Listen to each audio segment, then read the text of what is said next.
To study with नीलम। तो आज हम देखेंगे मैनेजमेंट के कुछ इंपॉर्टेंट क्वेश्चंस। अगर आप स्टडी विथ नीलम चैनल पर पहली बार आए तो फटाफट से चैनल को सब्सक्राइब कर लीजिए, लाइक कीजिए और इसे शेयर करना बिल्कुल मत भूलिए। चलिए देखते हैं पहला क्वेश्चन मैनेजमेंट सब्जेक्ट से। निम्नलिखित में से किसके द्वारा अधिकतर संगठनों में मानव संसाधन प्रबंधन कार्य का एक भाग नहीं है। देखिए, ह्यूमन रिसोर्स मैनेजमेंट जो होता है, आपने सुना होगा किसी भी कंपनी में एचआर इंपॉर्टेंट होता है, जो सारी मतलब बोलेंगे रिक्रूटमेंट करता है। ओके, और ऑर्गेनाइजेशन को क्या जरूरत हो, एचआर को सारी जानकारी होती है। तो क्या क्या पॉइंट आएंगे हमें देखना है और कौन सा नहीं आएगा। मानव संसाधन नियोजन, प्रदर्शन मूल्यांकन, प्रशिक्षण और मंजूरी प्रक्रिया। तो ये तीन चीजें तो होती ही हैं। ये भी याद रखिए क्या होता है, क्योंकि कई बार आ जाएगा कि क्या होता है, तो हमें पता होना चाहिए क्या होता है और क्या नहीं होता। तो मंजूरी प्रक्रिया इसमें शामिल नहीं होती है। ओके, अगला क्वेश्चन देखते हैं। निश्चित कार्य को संपन्न करने के लिए किसी व्यक्ति की आंतरिक तैयारी क्या कहलाती है। आत्मकेंद्रितता, मुख्य गुणवत्ता, प्रेरणा, अंतर्ज्ञान। तो राइट आंसर होगा यहाँ पर हमारा ए, आत्मकेंद्रितता।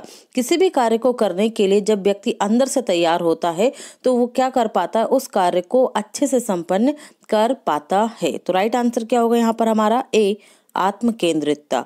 अगला है, जब कोई व्यवसाय अपने उत्पादों को इंटरनेट पर अन्य व्यवसायियों को बेचता है या भेजता है तो यह किस प्रकार का वाणिज्य कहलाता है। मतलब इंटरनेट के माध्यम से बेचा खरीदा जाता है तो क्या कहा जाता है, B2B। ओके, मतलब देखिए यहाँ पर आप समझिए, जब कोई व्यवसाय, क्या शब्द आ रहा है, व्यवसाय, अपने उत्पादों को अन्य व्यवसाय, तो दोनों जगह क्या आ रहा है, बिजनेस टू बिजनेस। ओके, तो ऐसे याद रखिए कि ये कैसा होता है, किस प्रकार का वाणिज्य कहलाता है, तो B2B बिजनेस कहलाता है।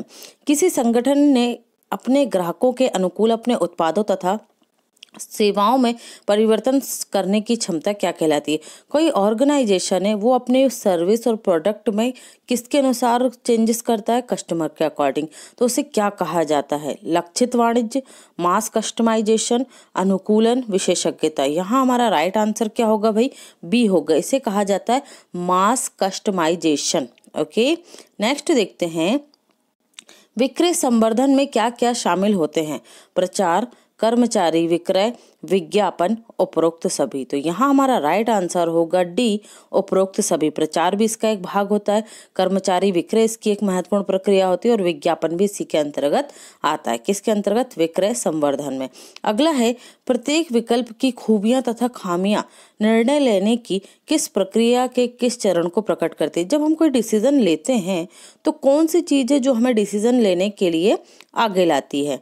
तो निर्णय मानदंड की पहचान, क्या निर्णय करना है इसकी पहचान करना। समस्या की पहचान, हम समस्या पहचान गए, क्या हम इससे निर्णय ले सकते हैं। विकल्प के कार्यान्वयन में निर्णय लेना, विकल्प के विश्लेषणों में। तो देखिए यहाँ पर राइट आंसर होगा डी। हमारे पास जितने भी ऑप्शन होते हैं उन ऑप्शनों को ही देखते हुए हम उसके कुछ जो खासियत होती है, खूबियां होती हैं और उसकी जो खामियां होती है उससे हम पहचान करते हैं और उसी से हम अपना डिसीजन बना पाते हैं। क्लियर।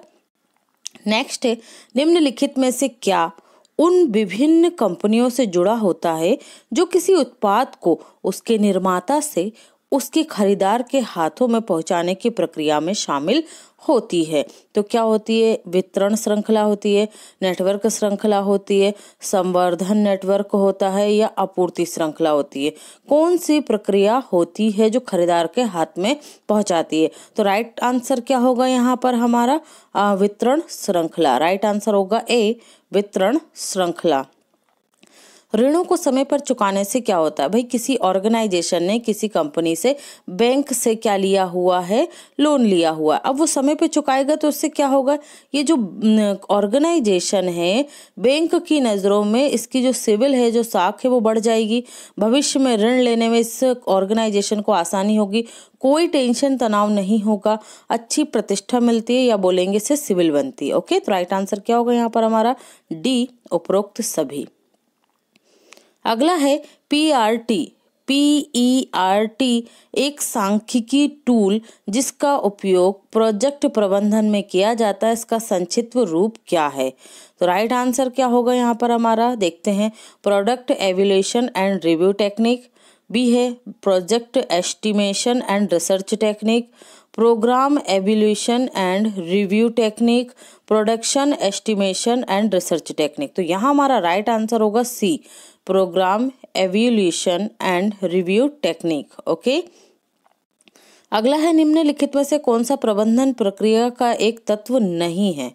प्रबंधन प्रक्रिया का तत्व नहीं है नियंत्रण प्रक्रिया, नियोजन, स्टाफ निर्धारण, मूल्य निर्धारण। तो देखिए, नियोजन इसका एक महत्वपूर्ण भाग होता है कि इसका प्रबंधन प्रक्रिया का, स्टाफ होता है, मूल्य निर्धारण होता है, लेकिन नियंत्रण प्रक्रिया इसका भाग नहीं होता, मूल्य निर्धारण इसका भाग नहीं होता है प्रबंधन प्रक्रिया का। ये 3 इंपॉर्टेंट पिलर होते हैं।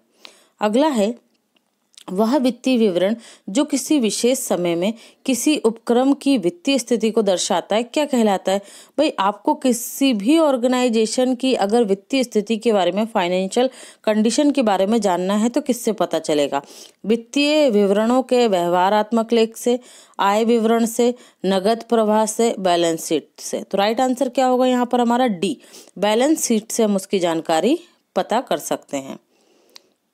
निम्नलिखित में से कौन सूचना प्रणाली के प्रबंधन का लक्ष्य नहीं होता है? सूचना प्रणाली के प्रबंधन का लक्ष्य नहीं होता है पे ध्यान दीजिएगा।